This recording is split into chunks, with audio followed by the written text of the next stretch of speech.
This is how we went from purchasing an empty lot of land into having a house in the Philippines.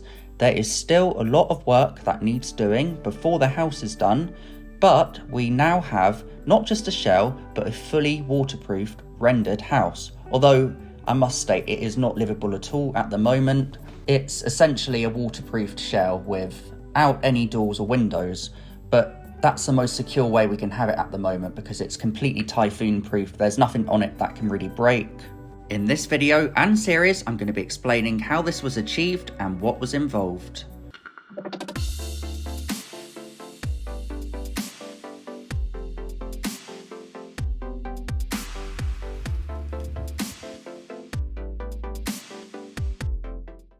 It's been quite a long project for us, first acquiring the land and then building on and off for the past few years. And this has been a long project stretched out for us. It's not like we've just been having work done non-stop. We've just had breaks in between, had work done for a few weeks and then left it for the year. And that's basically how we're approaching this build. I want to share with you our experience of us buying land in the Philippines and then planning our build. We got the land in the beginning of 2020. We looked at a number of different lots in Camarines Sur before choosing the one we got. And now before I go any further with the video, it is worth mentioning that foreigners technically can't just buy land in the Philippines. You can only buy land in the Philippines as a foreigner if it's through a business name, so if you own a business, or you can join it jointly with a Filipino, essentially if you're married. This is at least from what I'm aware. The laws could change in the future, but for now that's the way it is. Meaning the only two ways you can buy land in the Philippines, again, from what I'm aware of, at least as a foreigner, is to either own your own business or you need to be married to a Filipino. It does make sense because if not, some foreigners could go to the Philippines and start buying loads of land that they're not going to really use for themselves and then just sell it on and rent it, so it kind of makes sense they've got this law. When we first got the land in the beginning of 2021, my wife and I were not married. We actually got married later on that year. This meant we couldn't have the land in a joint name, so it wasn't actually in my personal name. We bought 399 square meters in total.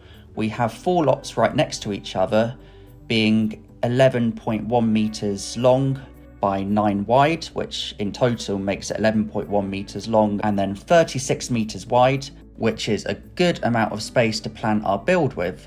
We didn't buy land in the most expensive area. It's a developing part of the Philippines in Bicol region. It cost us 700 Philippine pesos per square meter, which was such a cheap price. You would never be able to find land that cheap nowadays. This was back in 2020 that we acquired the land. But even at that time, that was still a good deal. It's a really good investment because land will always go up each year in property in the Philippines. It's a developing country.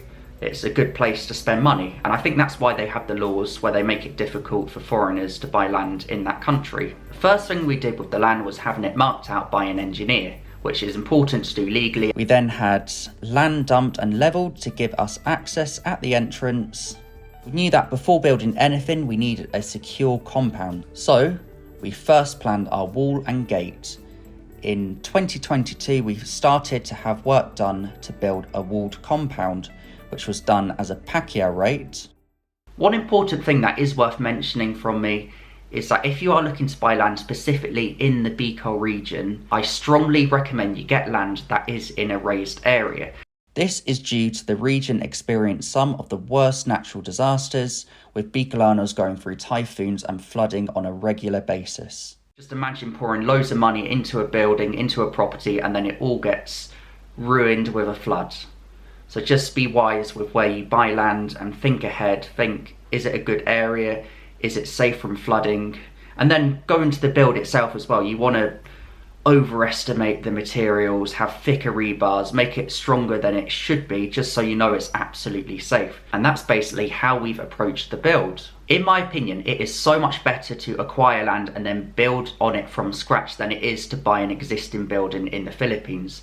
Because if you have your own project built and you know how it's being built, you know how good the quality will be. Whereas if you buy an existing property, you don't know how thick the rebars are, you don't know how strong it could be during a typhoon, and it just might not last. Whereas if you have it built and you see who's building it and you can monitor it and you can see what materials are being used, you know that it's being built to the best quality. And you should build a house to the best quality in the Philippines, because they suffer through a lot of storms, typhoons, flooding in some cases as well. So you want it to be built the best it possibly can be, and you really shouldn't cheap out on materials. I really cannot stress that enough. If they say, oh, you don't need an extra pillar in that area, you can have them with wider gaps, just make sure it's going to be strong. Make sure you've got enough pillars in between, make sure you've got the thicker rebars, and it's being built to a really good quality, because that's what's needed in the Philippines, especially if you want it to last long term.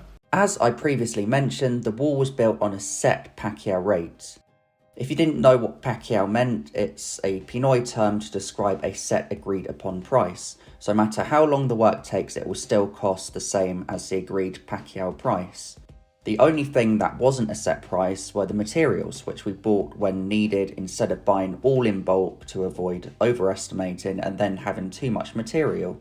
When the wall was being constructed, the materials were stored at night securely in a neighbour's shed to avoid anything getting taken. The most expensive part when building in the Philippines, from our experience, is the materials. All in all, with everything included, the walled compound cost us around 260,000 pesos, which is just under £4,000 at the time of the exchange rate when we had this done. With the materials taking up most of the cost, mainly due to materials such as the concrete and rebars. But it's worth noting these are still cheaper in the Philippines than they would be in the UK. It's just we needed the rebars and the concrete and for the wall to be built strong so that it could be typhoon proof, so that it wouldn't degrade. We had it rendered along the outside so it's really well built and should last a very long time. Once the wall was completed, we had a double gate fitted at the front access and then a small gate fitted the other side of the front wall.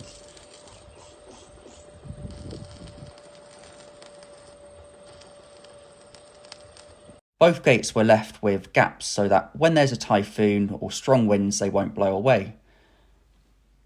After all this work was completed, it meant we had a secure compound ready for us to start work on a shell of a house that we could then start designing. So this concludes part 1 of the building project. In the next video, we'll be going into the house design and build. I'm really excited to showcase the house build that will be shown in the next video. So I hope you did find this interesting. If you did, please give it a like and subscribe to this channel if you are not already. I'll see you in the next video. Goodbye.